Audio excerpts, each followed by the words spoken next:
अवांजी समातुन ताईं radio voice of Sindh London. अॼु असीं अवां जी ख़िदमत में पेश करियूं था शहीद बशीर ख़ान कुरैशी जो यादगार इंटरव्यू।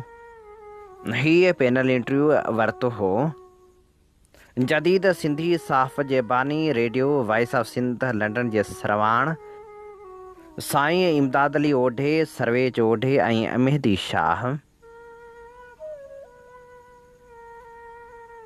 हीअ इंटरव्यू असां अव्हां लाइ चूंड कयो आहे साईं इमदाद अली ओढो जे लिखियल किताब निंड न हेरियो अनेण मझां। जीअं सिंध क़ौमी मुहाज़ जे चेयरमैन बशीर ख़ान कुरैशी चयो आहे त जस्कम ऐं मुतहदा क़ौमी मूवमेंट विच में इतिहाद सिंध जे हवाले सां थियो आहे, छाकाणि जो मुहाजर जी मुस्तक़िल रिहाइश सिंध आहे ऐं हुन जा इक़्तिसादी, मुआशी, सियासी ॿिया मुफ़ाद बि सिंध सां वाबस्ता आहिनि।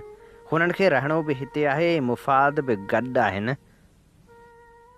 जेको कमाइनि था उहो ख़र्च बि सिंध में करे रहिया आहिनि। इन लाइ असीं बहितर सम्झोसीं त पंजाब ख़िलाफ़ु सिंध जे मुस्तक़िल रहंदड़ माण्हुनि खे पाण में गॾाइजे त को बहितर नतीजो हासिलु करे सघिजे थो।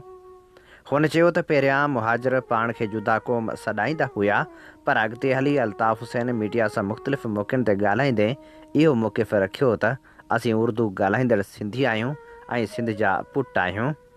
हुन शाह लतीफ़ राय खे पंहिंजो रहबर मञियो। हुननि उसूली तौर ते पाण में तब्दीली आंदी। असीं इहो बहितर सम्झोसीं त हाणे सिंध जे मसइलनि जे हल लाइ उन्हनि खे पाण सां गॾु वठी हलूं।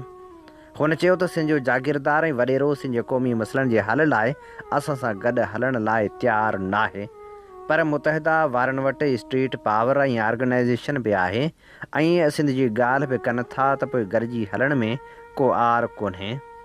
बशीर ख़ान कुरैशी चयो त चूंडनि दौरान मुतहदा वारनि असांखे चयो ही त तव्हां पंहिंजा माण्हू ॾियो त असां उन्हनि खे पंहिंजनि इलाइक़नि मां कामयाबु करायूं, पर असांखे न चयोसीं त जस्कम साईं GM सैद जे फ़िक्र तहत सिंध जी आज़ादी लाइ जदोजहद करे रही आहे।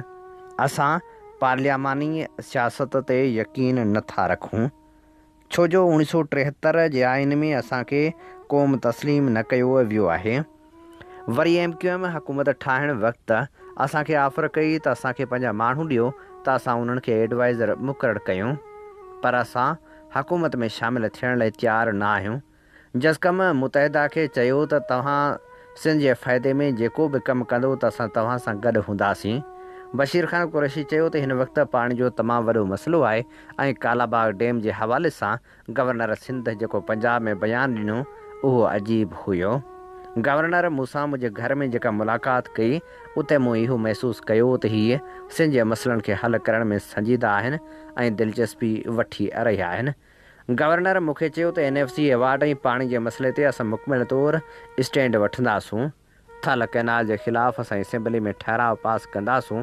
मां गवर्नर जे पंजाब में ॾिनल बयान बाद चयो हुउमि त उन बयान सिंध जे माण्हुनि खे मायूस ज़रूरु कयो आहे, पर असांखे अल्ताफ़ में उमेदूं आहिनि, छाकाणि जो हुनजो सिंध जे बारे में जेको मौक़िफ़ अचे थो उहो मौक़िफ़ सिंध जे ॿियनि क़ौम परस्तनि खां बहितर आहे।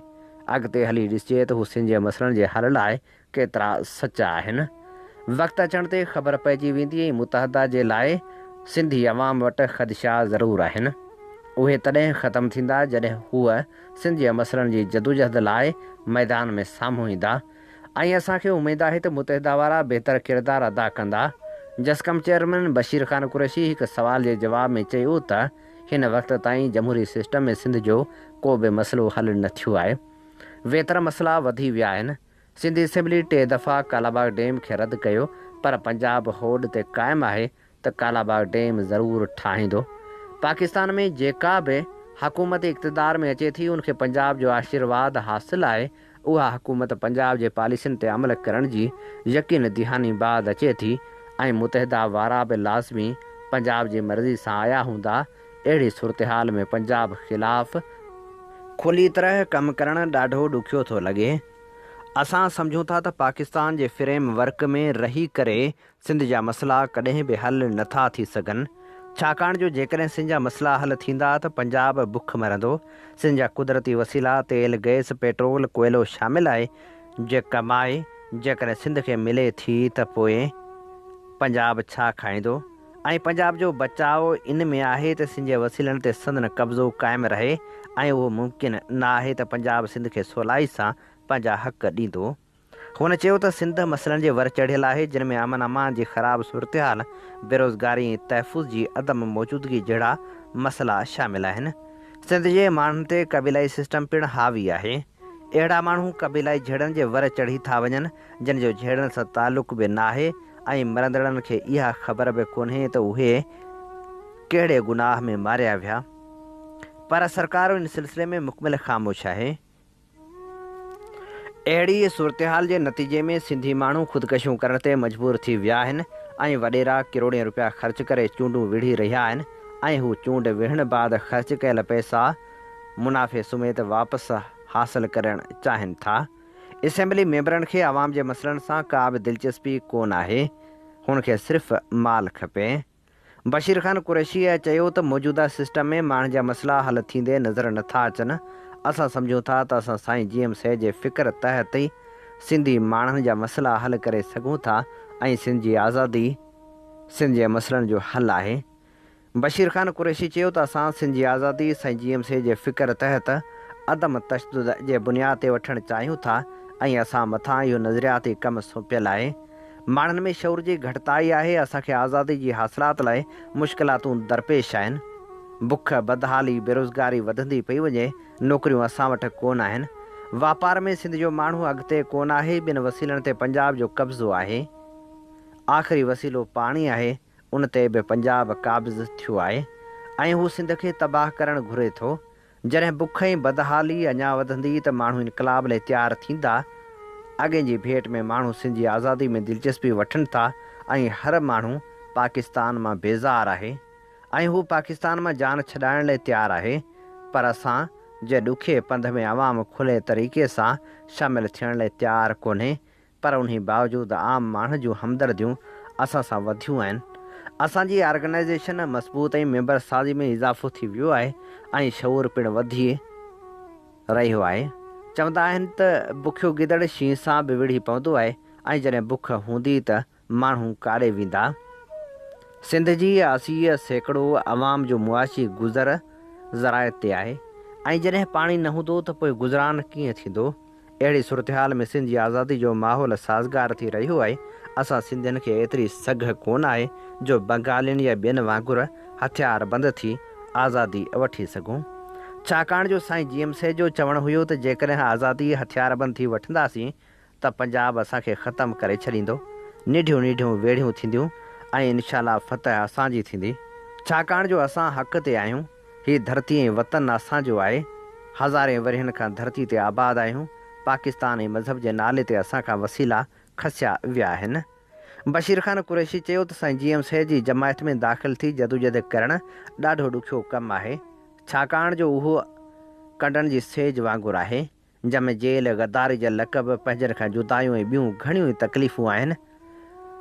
हुन चयो त साम्राजी क़ुवतूं सिंध जी आज़ादी लाइ विढ़ंदड़ जमायत में तोड़ फोड़ पैदा कंदियूं आहिनि त जीअं हिननि जी ताक़त कमज़ोर थिए ऐं मुसर जदोजहद करे न सघनि।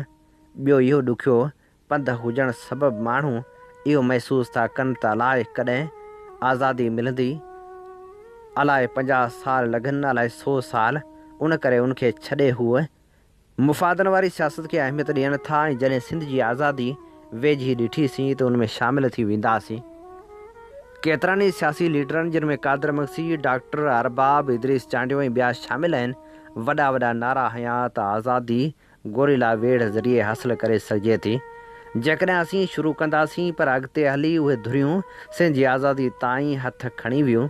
असां सां गॾु एजेंसियुनि जा माण्हू शामिलु थी विया आहिनि जेके साईं GM साहिब जे फ़िक्र खे ख़तमु करण लाइ तशदुद ज़रिए आज़ादी वठण जी ॻाल्हि कनि था।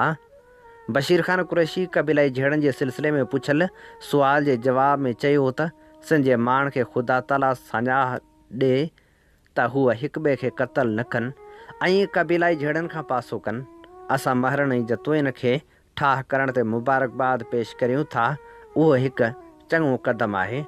असां ॿियनि बिरादरियुनि खे बि अहिड़े क़िस्म जूं अपीलूं कयूं आहिनि त हू क़बीलाई झेड़ा ख़तमु करे सुलह कनि, हिक ॿिए खे माफ़ करण जी रिवायत विझनि।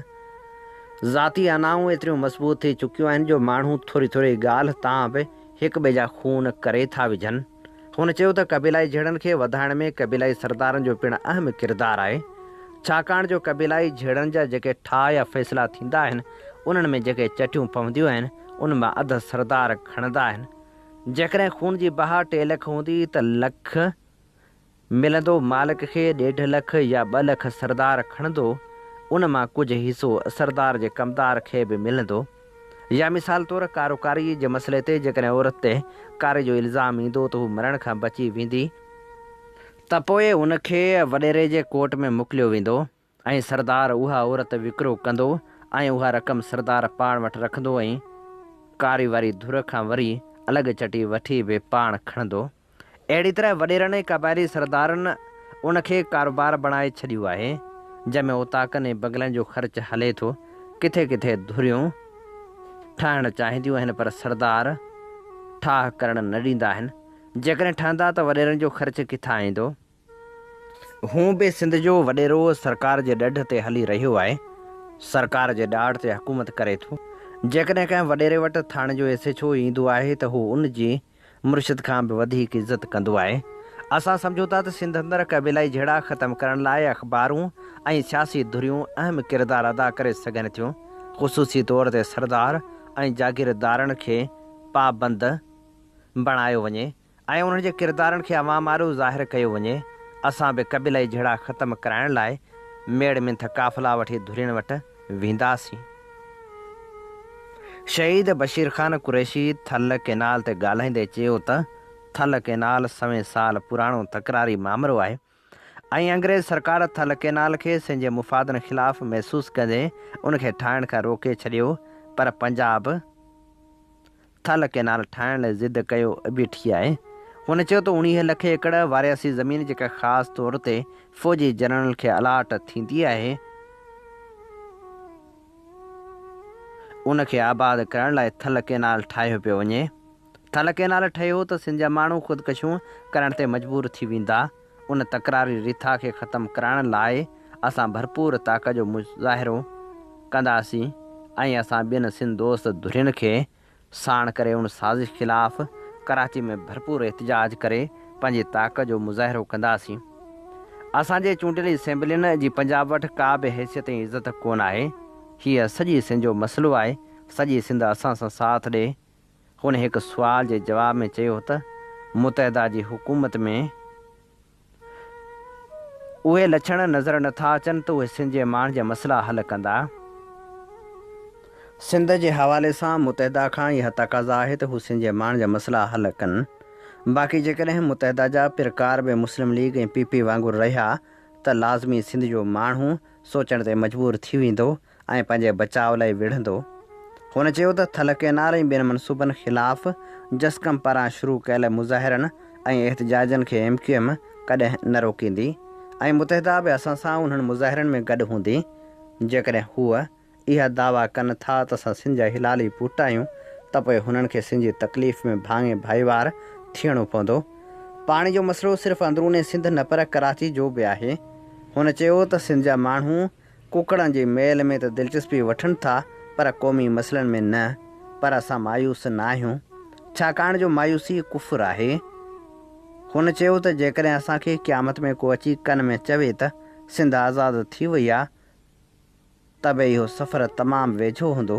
तारीख़ असां मथां जंग मुसरत करे छॾी आहे जेका अणटर आहे। हीअ असीं अव्हांजी ख़िदमत में पेश करे रहिया हुआसीं शहीद बशीर ख़ान कुरैशी जो इंटरव्यू। अवां जी समातुनि ताईं radio voice of Sindh London